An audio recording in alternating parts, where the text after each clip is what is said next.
The following is a presentation of the Championship Racing Network. CrossedFlags, a racing podcast. It's your midweek fix for racing news and information. Brought to you by the Championship Racing Network. Now let's head trackside to join your hosts, Steve West and Matt Nicholson. Well, good afternoon for Matt and producer John and I anyway, but wherever you are, thank you very much for checking us out on the latest edition of Crossed Flags. I am Steve West. That is Matt Nicholson. Producer John behind the scenes, as is producer Molly. Thank them both for everything that they do every single week, and we appreciate you as well. And don't forget, comment, subscribe down below, getting ever closer to that mark of 175 subscribers, and hopefully that is going to happen here very, very soon. We appreciate it. When we think back upon last weekend, very, very busy weekend, NHRA got their season started, Formula One got their season started, Indycar and NASCAR doing a second crossover within pretty much as many weeks. We had the Craftsman Truck Series go and visit St. Petersburg, Florida, first time they ever got onto a street course, and then, of course, the headliner that weekend was Indycar at St. Petersburg. Now we flip out to Phoenix, and for the first time since 2018, as we have said many, many times, IndyCar visits that Southwestern Oval. And the first thing that I want to do is kind of compare and contrast, because if you watched the IndyCar race on Saturday, kicking off the weekend out in Phoenix, remarkably clean race, as opposed to what we saw on Sunday for the Cup Series, which was just a festival of messed up tires and all that other kind of stuff. Yeah, is this a product of the package that the Cup Series is using now, or is this something else entirely? Well, considering that majority of the tire failures that I recall were on the right front, that has nothing to do with the package, being the aero package, the horsepower package, and the tire package. Okay. When you're letting tires go like that, you're running either one or two things are happening. You've either got an issue with too much camber and is wearing the inside of the right front out too fast, or you got an issue to where that you're hitting debris. And I know it ain't going to be the majority debris. So it's a camber issue. People trying to max the camber out to get the best drivability out of their car. But from the package standpoint, after two events with this specific package underneath the car, because they basically, in a way, run the same package on road courses that they do on short track, intermediate, right. Short intermediates, short track. Yeah, the higher horsepower.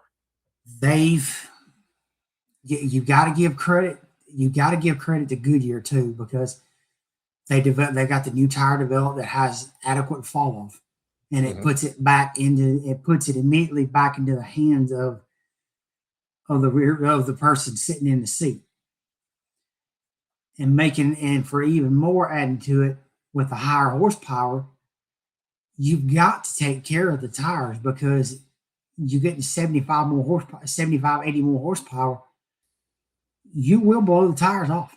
And it doesn't take much. We saw that. There's no doubt. Let me go back to the Saturday situation then real quick for IndyCar. IndyCar doesn't have quite the ability to put as much camber into the car. Is that one of the reasons why, or why such I say why such a clean race? That's a good thing, don't get me wrong, but again, I'll just go ahead and ask the question, why such a clean race for IndyCar versus what we saw out of NASCAR? They were not running the low downforce package. They had the high downforce package on the car, and when a car is pinned in the track that well, it's in my opinion, it's kind of hard to have a race that is of high attrition. Let's word it that way. Okay. All right. And it kind of comes up because in the conversation that we've gone on with, and has kind of happened since we've gotten the season underway, and we have NASCAR and IndyCar together at two different tracks, regardless of which series of NASCAR it is, it doesn't matter. A lot of people have been asking, do we need to get more of these crossovers, or do we need to be very, very choosy in it? And I kind of want to say we need to be a little bit choosy in it. We want to keep it being special. But the thing that gets me about it is, especially now, early in the season, and I'm going to make this abundantly clear on the big show on Saturday when we actually do the race recap and the schedule. But when I look at the schedule for this weekend, I've noted the fact that we shouldn't have a problem being able to put IndyCar and Cup on Fox, the main network. But this weekend, they're going to put it again on Fox Sports 1, the Cup Series race at Las Vegas, for reasons that I can't figure, because I also looked at the alternate programming after the IndyCar race, and it ain't worth it. The viewership numbers for what they're going to show are going to pale in comparison to what they're going to have on Fox Sports 1. Yeah, I mean, excuse me, you essentially proved that it can be done. Sure. Because you had, for both races, the crossover that did each one of the races from booth talent and how they did a crossover, I thought worked to absolute perfection. I agree. The IndyCar race Saturday, whether you're a fan of him or not, you like him, you hate him, or however you want to describe it, Joey Logano was absolutely great in that booth. Agreed. He was outstanding in that booth. Yeah, and it's kind of funny because when we started first seeing Fox do the driver broadcast and they put Kevin Harvick in the main seat as the Mike Joy, if you will, for them, you started to realize just how good Kevin Harvick was and is in that role, and knew he was being groomed for a broadcasting career after he stepped out of the car, whenever that might be. Joey Logano is going to be the same way. He's going to be put into a broadcast role if he wants it. And I'd be shocked if he didn't whenever he steps out. He was exceptional. And I can say the same for Townsend Bell on Sunday. Townsend Bell was great. Yeah. He was great. So you've proven that it can be done. Mm-hmm. So why don't you do it? I wish I knew. And either way, Fox Sports is on the they got to put the crew out there anyway. They got to put all of the different announcers that we're used to. They got to put the camera crews out there. They got to put all the equipment out there, whether it's on Fox or Fox Sports 1. It really doesn't matter. Again, it just baffles me as to why, when the scheduling does allow it, they're not willing to put these two back to back on the main network. Because again, you and I have proven time and again, we've shown the numbers. We have said the numbers, whether it's on the podcast or whether it's on the big show, that the numbers bear out that the Cup Series is the monster. And why wouldn't you try and pair these two to try and get some crossover to where maybe some NASCAR guys go and check out some IndyCar stuff? And who knows, they might like it. They might hate it, but they might like it, and vice versa. IndyCar people might hate the NASCAR side, but hey, it's there. Check it out for a little bit. And if you don't like it, click it off. And if you do like it, now you found something else to do and you don't have to go anywhere on a Sunday afternoon. You and I, who are racing junkies, don't care what series it is, as long as it's got wheels and a big motor and goes fast, we're going to watch it anyway. Right. And, from the sense of, I'll say this, from the sense of a post-race interview that I saw the video from, and I'm wanting to say it was from Racing America that posted the video of Kyle Larson post-race, and they were talking about how the weekend went overall with the double, the co-headliner, let's call it that. Sure. He said he thought that it went outstanding and couldn't win any better. The crossover with you saw a ton of. I'll say this: you saw the Spire guys on Saturday. You saw the Spire guys out there supporting the Andretti TWG cars. Sure, because they were out there, and the Penske guys were absolutely flawless supporting each other. Yep, I agree. New Garden sitting on Blaney's box. You had Scott McLaughlin on Joey Logano's box and splitting time with SVG.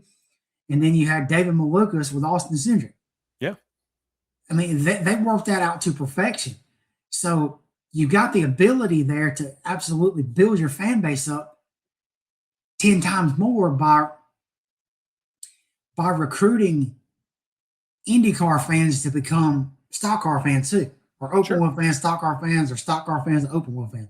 However you want to do it, however you want to word that. Yeah. But Larson said that, with how they did, how IndyCar came in, and they were supportive of how they had their schedule and how NASCAR had their schedule and how they did it. Kyle Larson brought up in my opinion, an outstanding point that I personally think should be done. Okay. He said within the next year or so, next couple of calendar year schedules, that NASCAR should return the favor, as in Cup or O'Reilly's, or both. They run support series to IndyCar. Return the favor. Oh, yeah, sure. And it really doesn't matter what track it is. I mean, you could do it. You could do it at Phoenix. Could. I mean, because Phoenix has got adequate whites. You can run Saturday. You can run one race mid-afternoon. You can run the O'Reilly's mid-afternoon. You could run Cup on Saturday night, and then turn right around and run IndyCars on Sunday. Yeah. You could do it there. Very feasible. You could go Mid-America. Road America. Yeah, Road America would be a good to spot. put it back on the schedule. Watkins Glen would be good. Yeah, to see IndyCar back at Watkins Glen would be a lot of fun. Gateway. If you want to do it at Oval, I think Gateway would be a prime spot. You're in another major hub. Yeah, Gateway would be a good one. Milwaukee Mile, get that back on the schedule. Milwaukee for everybody. Yeah, because we know that IndyCar it's now since 2011 and how they've kind of phased those tracks out. We know that it's a far stretch that an intermediate style track will ever come back on the IndyCar schedule ever again.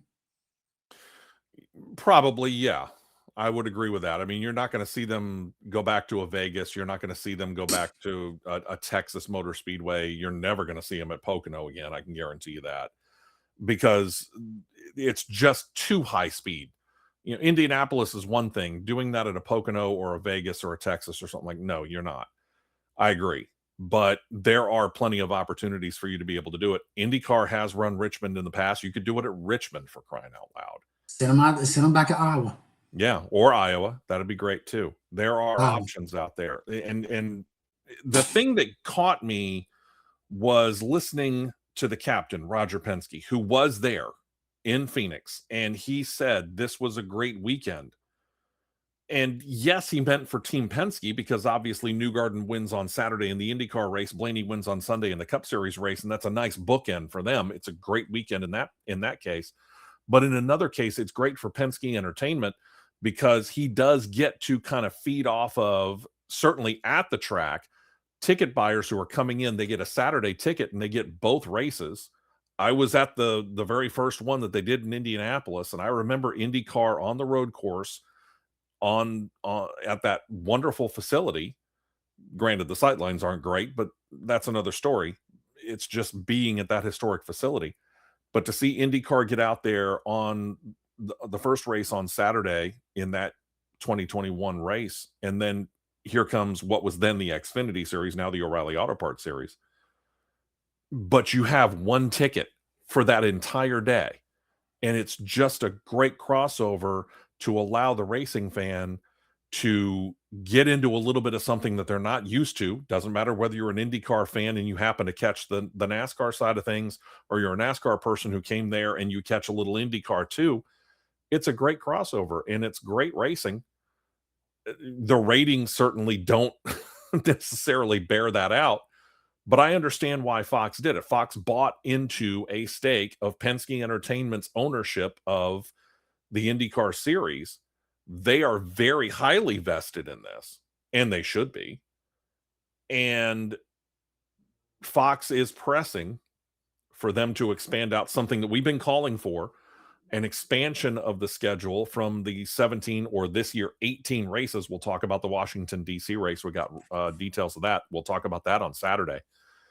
But when you get right down to it, they're talking about the other thing that you and I have mentioned, which is, by all means, lengthen that race season, because what I think NBC needs to do more of when you get into that part of the year is to try and get the scheduling working out to where you can go effectively straight from a Cup Series race right into Sunday Night Football.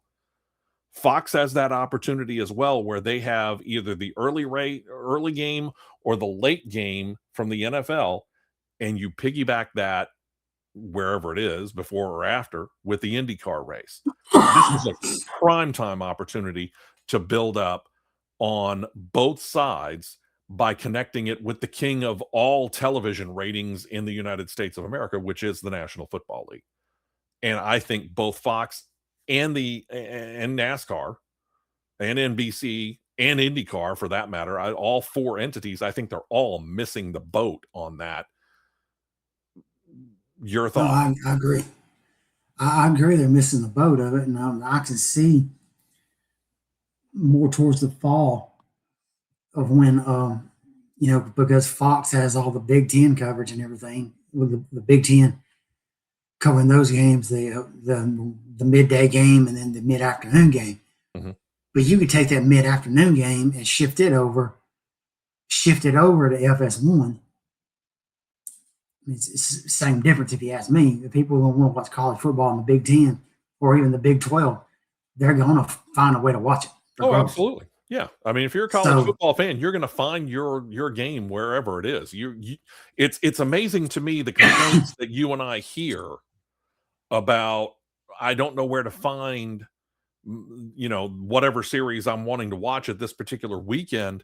But yet when it comes to college football or pro football, we don't hear the same complaints anywhere near as much. No, but because people are going to find a way, regardless. So why complain about it when it comes to the race? You're looking for it anyway. If it's something you really want, you'll figure out a way to watch it. Yeah, I mean, and in events on Saturday, especially with CW, I think CW proven that they're more than willing to flex times to work around everything. I think they've proven that. It's just the ones like Fox and NBC that don't want to back up and then budge off the times that they set. I don't and understand. we've seen that firsthand out of our own two eyes and heard it out of our own 2 ears. Oh yeah, we've heard it, so we've experienced that. Until when you see a track president put his foot down and say, "We're racing tonight." Period. Yeah, yeah, exactly. Yeah. It shows just how much of influence he had. Yeah, and then we watched the sun come up out of a racetrack. Yeah, exactly. Our 24 hours of Darlington, as we lovingly call it. But they've proven it can be done with the crossovers and doubles. So do it. Yeah, absolutely. You can't. There can't be.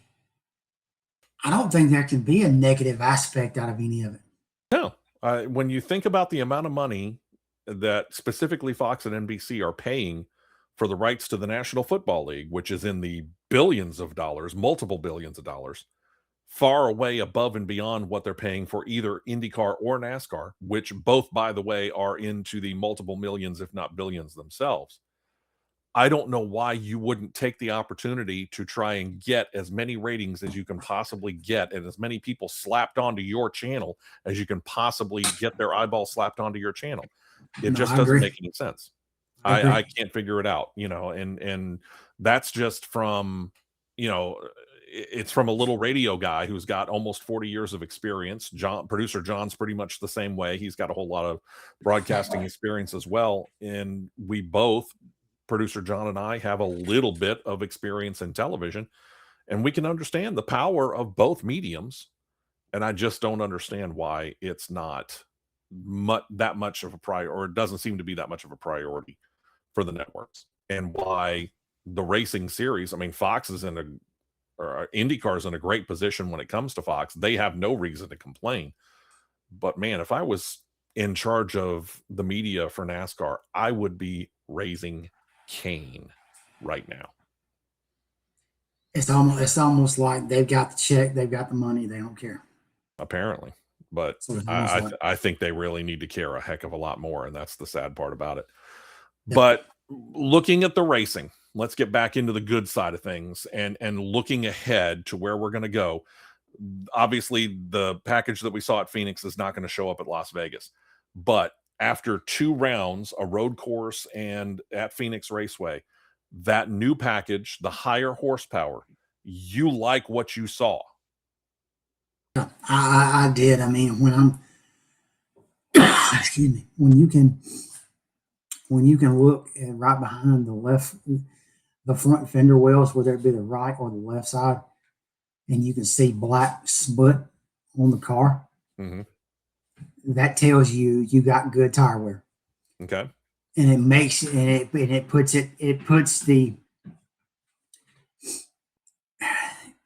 the sport back into an elbows up situation.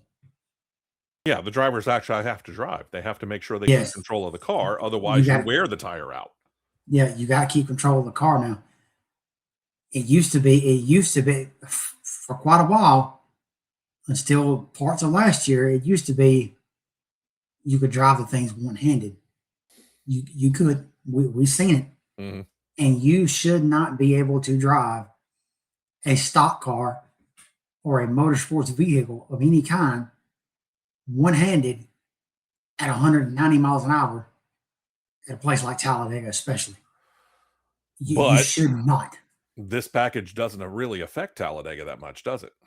No, it does. I was just using that for an example. I agree. But you should not be able to drive a motorsports vehicle with one hand because it's so easy to drive. Yeah, I agree. So now it's just a matter of trying to figure out how they're going to fix the Talladega and Daytona situation. Yeah, everybody's got an idea. They have this pointed in the correct direction. I'll say that. It's in the correct direction. Keep fine-tuning it and keep adjusting it, because it seems like, and I'll just call it seems like now that Steve Phelps is out of the picture, seems like they're listening a little bit more to what the people and what the guys and the gals in the seats are saying. If we want to get this car better, or get this better, or get that better, need to do this, need to do that, or whatever it may be. Right. First thing I got yelled with was the horsepower. They increased the horsepower. And as I was saying until I was blue in the face, a lot of times that they could increase the horsepower in these engines. It wouldn't take no year. They could increase the horsepower in these engines just like that. Yeah. And obviously they have. And they proved that. I'm very confident. I said, if they was to announce that, NASCAR's going back to, let's just say 850 horsepower. Okay. Doug Yates,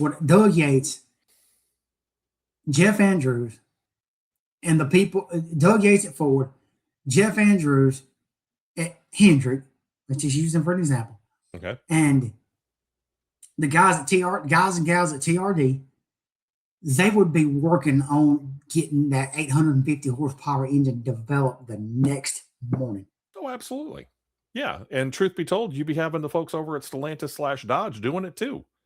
Oh yeah, because they're they got a car in development. You can't tell me that they don't.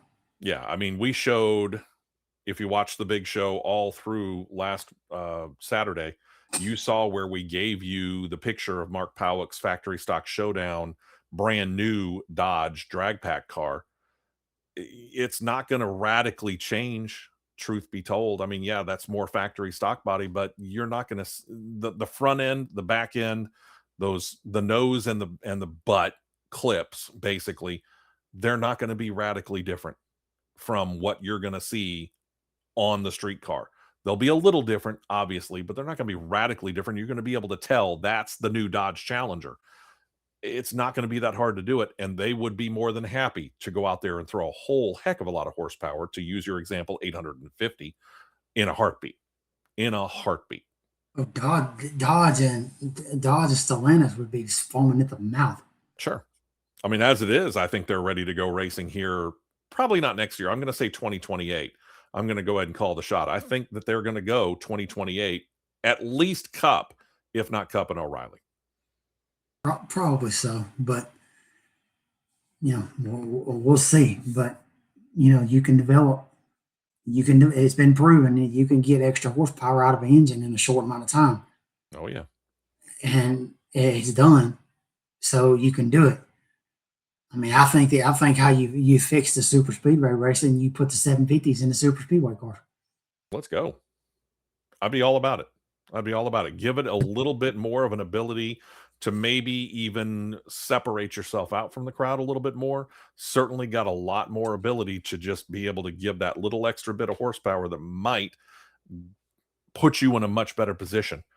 But if you do that, you got to limit the gearing on the car to keep the RPMs down. If you're going to keep it as a tapered spacer setup.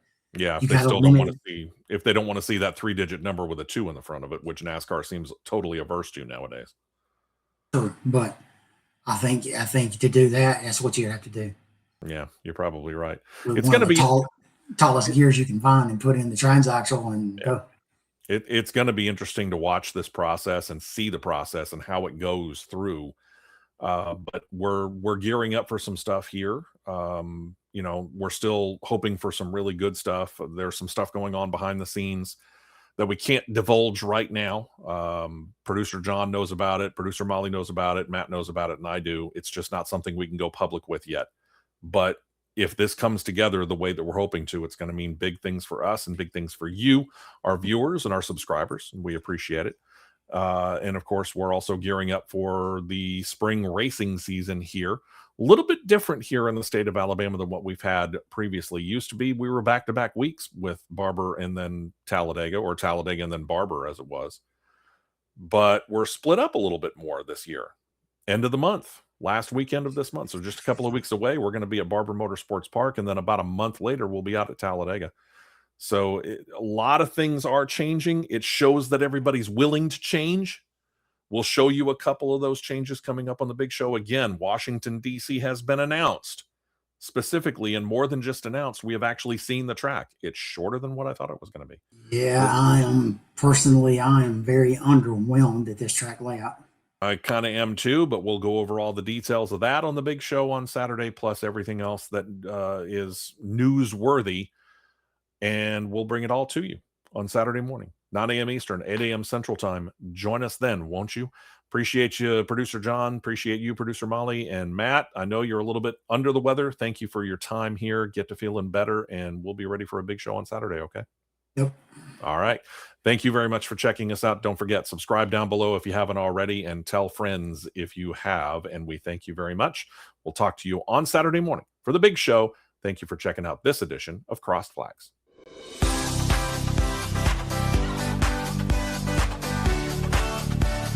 You've been listening to Crossed Flags, a racing podcast. For more content like this, subscribe to CRN Live on YouTube, and you'll be set to catch the 2-hour live show every Saturday morning at 9 Eastern, 8 Central.